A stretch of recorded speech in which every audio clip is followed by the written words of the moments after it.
Hello guys, कैसे हैं आप। आशा करते हैं अच्छे से होंगे, मन लगा करके पढ़ रहे होंगे। तो आइए हम आज आपके लिए लेकर के आए हैं शैल बी और विल बी का प्रयोग। Use of shall be will be. हम शैल बी का प्रयोग कहाँ करते हैं और विल बी का प्रयोग कहाँ करते हैं, इसी के विषय में आपको जानकारी देने का प्रयास कर रहे हैं गाइस।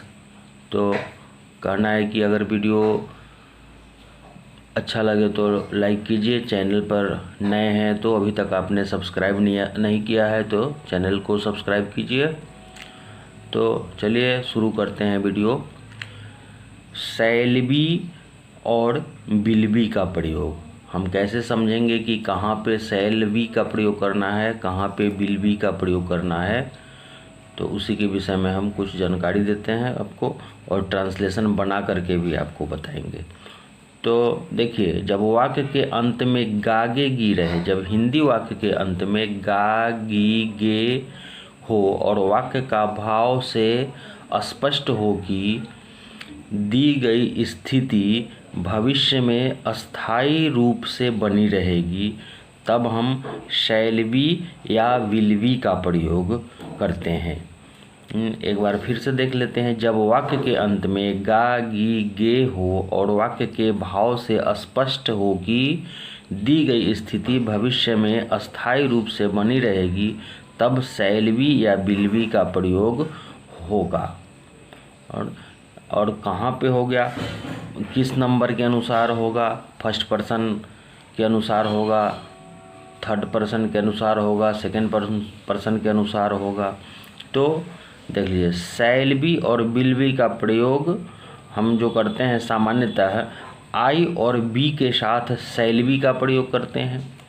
आई और बी के साथ हम शैल बी का प्रयोग करते हैं और यू, ही, सी और दे के साथ हम यू के साथ विल बी का प्रयोग करते हैं, ही के साथ विल बी का प्रयोग करते हैं, सी के साथ विल बी का प्रयोग करते हैं और दे के साथ हम विल बी का गाइस प्रयोग करते हैं।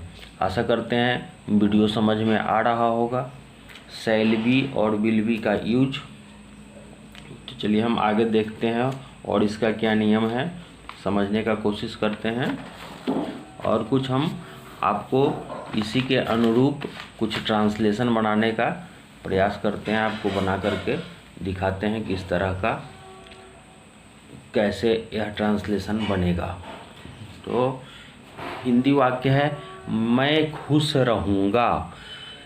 मैं खुश रहूँगा। तो हम जैसा कि बताए हैं कि शैल बी और विल बी का प्रयोग करना है। आई के साथ हम शैल बी का प्रयोग करेंगे तो मैं खुश रहूँगा, तो मैं का अंग्रेजी यहाँ आई होगा और आई के साथ शैल और बी का प्रयोग होगा। तो I shall SHALL shell BEB क्या रहूँगा, वर्ब यहाँ क्या है, खुश रहूँगा। तो happy, I shall be happy, HAPPY happy, full stop. बहुत दिक्कत नहीं है, आसान है। मैं तैयार रहूँगा।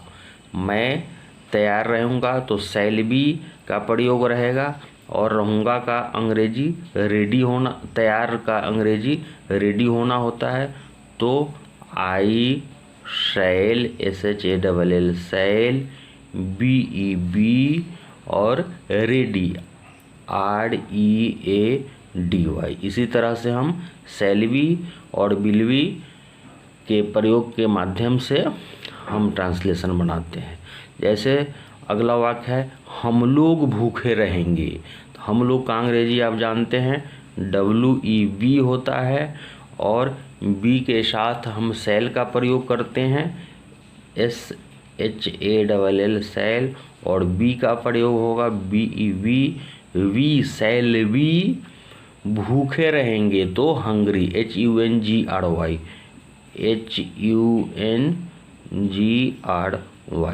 Full stop. तुम उपस्थित रहोगे, यू के साथ हम विल का प्रयोग करते हैं, यू विल बी। उपस्थित होना का present, PRESENT, PRESENT, you will be present full stop. Rita बीमार रहेगी, तो REETA नाम है, थर्ड पर्सन सिंगुलर नंबर में है। रीटा के साथ विल का हम प्रयोग करेंगे, रीटा विल बी बीमार, तो बीमार का अंग्रेजी हम इल लिखते हैं, ILL फुल स्टॉप। यही मैं एक बार फिर से देख लेते हैं। मैं खुश रहूँगा, I shall be happy। मैं तैयार रहूँगा, I shall be ready। हम लोग भूखे रहेंगे, We shall be hungry। तुम उपस्थित रहोगे, You will be present। Rita बीमार रहेगी, रीटा will be ill। तो आशा करते हैं वीडियो समझ में आ रहा होगा, ट्रांसलेशन जो बना रहे हैं वो भी समझ में आ रहा होगा गाइस। तो चलिए कुछ और नियम है जिसके बारे में हम चर्चा करते हैं आगे। जैसे प्रतिज्ञा तथा दृढ़ निश्चय का भाव दिखाने के लिए I V के साथ विल का हम प्रयोग करते हैं, और you he see it they के साथ हम शैल का प्रयोग करते हैं। प्रतिज्ञा तथा दृढ़ निश्चय का भाव दिखाने के लिए I और वी के साथ हम विल का प्रयोग करते हैं, you he see it they के साथ हम शैल का प्रयोग करते हैं। तो चलिए, यदि हिंदी के वाक्यों में आप कर्ता के साथ अवश्य लिखा देखें, जब हम हिंदी को वाक्य में अवश्य लिखा देखें तो हमको समझना चाहिए कि इसमें प्रतिज्ञा या दृढ़ निश्चय का भाव है, और तब हम फर्स्ट पर्सन में विल और सेकेंड पर्सन में शैल का प्रयोग हम, और थर्ड पर्सन में शैल का प्रयोग करते हैं। प्रतिज्ञा या दृढ़ निश्चय का भाव दिखाने के लिए I V के साथ हम विल का प्रयोग करते हैं, you he see it they के साथ शैल का प्रयोग करते हैं। और आगे है कि यदि हिंदी के वाक्यों में आप कर्ता के साथ अवश्य लिखा देखें तो समझे कि इनमें प्रतिज्ञा या दृढ़ निश्चय का भाव है, और तब प्रेजेंट फर्स्ट पर्सन में विल का हम प्रयोग करेंगे, सेकेंड पर्सन में शैल का प्रयोग करेंगे, और उसी तरह से थर्ड पर्सन में भी शैल का ही प्रयोग करेंगे। चलिए एक दो ट्रांसलेशन इसके आधार पर हम बना करके देखते हैं गाइस।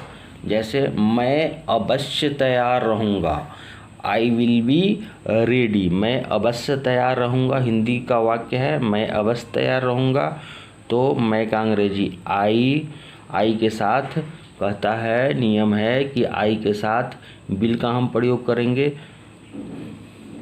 WILL, I will, और वी का प्रयोग करेंगे, we ready, READY।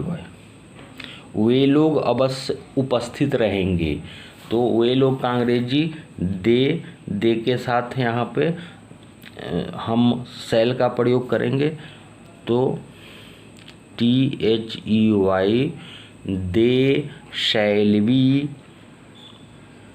SHALL shall be, they shall be present, PRESENT full stop, they shall be present full stop. चलिए आगे कुछ और हम उदाहरण को देखते हैं। अब है कि नेगेटिव वाक्य में, सेंटेंस में हम किस तरह से ट्रांसलेशन हम बनाते हैं, उसके बारे में हम भी आपको आज हम जानकारी आपको कुछ देते हैं। जैसे नेगेटिव सेंटेंस में किस तरह से शैल विल का प्रयोग हम करते हैं, उसके बारे में थोड़ा सा जानकारी हम आपको देने का प्रयास करते हैं। नेगेटिव सेंटेंस का अनुवाद करने के लिए शैल विल के बाद हमको नॉट, सिर्फ नॉट लगा देना होता है। सिर्फ नॉट लगा करके हम नेगेटिव सेंटेंस का ट्रांसलेशन बनाते हैं। और नॉट के बाद वी का हम प्रयोग करते हैं, और उसके बाद ऑब्जेक्ट अगर रहेगा तो ऑब्जेक्ट का हम प्रयोग करेंगे। तो यही है आपका नेगेटिव सेंटेंस। नेगेटिव सेंटेंस का अनुवाद करने के लिए शैल विल के बाद हम नॉट का प्रयोग करते हैं और नॉट के बाद हम वी का प्रयोग करते हैं। तो चलिए हम कुछ और ट्रांसलेशन बना करके आपको दिखाते हैं बच्चों। जैसे हमारा पहला वाक्य है कि मैं तैयार नहीं हूँ, जैसे नहीं लगा हुआ है, मैं तैयार नहीं हूँ, इसका मतलब है इट्स मीन्स कि यह नेगेटिव सेंटेंस है। मैं तैयार नहीं हूँ, मैं तैयार नहीं रहूँगा, भविष्यकाल का है, शैल विल का प्रयोग होता है। तो I shall not be ready, मैं का अंग्रेजी I shall SHALL, shall not, और नॉट के बाद be, I shall not be ready, READY, I shall not be ready. वह महान नहीं होगा, वह महान नहीं होगा, he will not be great, he will not be great, GREAT, full stop. Sita परेशान नहीं होगी, Sita will not be, Sita will not be troubled, TROUBLED, troubled, Sita will not be troubled. वे लोग भूखे नहीं रहेंगे, they will not be, THEY, they will not be hungry, HUNGRY, full stop. मैं किसान नहीं बनूंगा, तो आई के साथ शैल का प्रयोग, आई शैल नॉट, नेगेटिव वाक्य है तो नॉट का प्रयोग, आई शैल नॉट बी,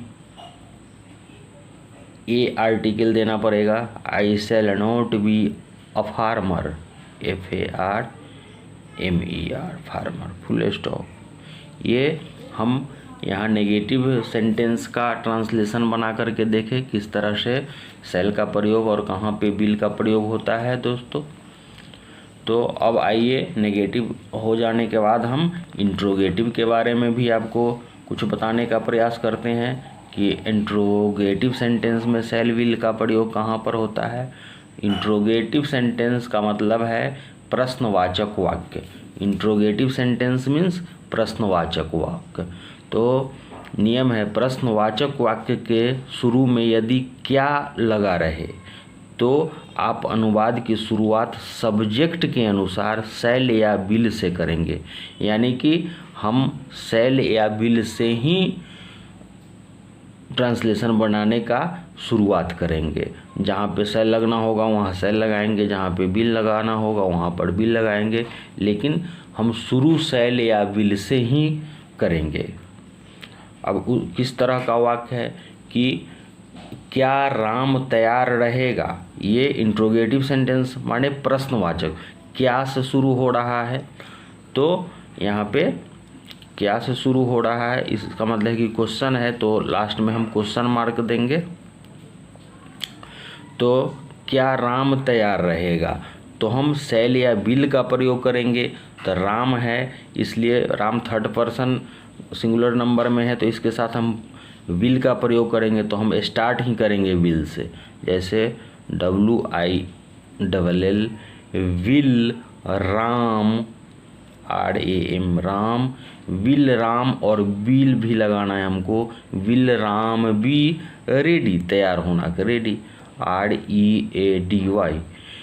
एक बार फिर देखते हैं, क्या राम तैयार रहेगा, will Ram be ready, full question mark. अब अगला सेंटेंस है, क्या मैं परेशान रहूँगा, सेल मैं है तो इसके साथ आई के साथ हम सेल का प्रयोग करते हैं। तो सेल हम पहले लिखेंगे SHALL सेल आई वी, उसके बाद ट्रबल्ड TROUBLED और question mark. Shall I we troubled. अगला वाक्य है क्या वे लोग भूखे रहेंगे। क्या वे लोग के साथ हम दे का प्रयोग करते हैं। तो दे के साथ हम विल का प्रयोग करते हैं। तो WILL विल, भूखे रहेंगे है will they THUI will they, we hungry HUNGRY और क्वेश्चन मार्क। यही क्या वे लोग भूखे रहेंगे, विल दे बी हंग्री हो गया आपका। चलिए कुछ और हम देखते हैं इसमें। अब इंट्रोगेटिव सेंटेंस ख़त्म है, समाप्त है। तो हम लोग आज शैल वी और विल का प्रयोग पढ़े हैं। तो आशा करते हैं दोस्तों वीडियो अच्छा लगा होगा। वीडियो अच्छा लगा है तो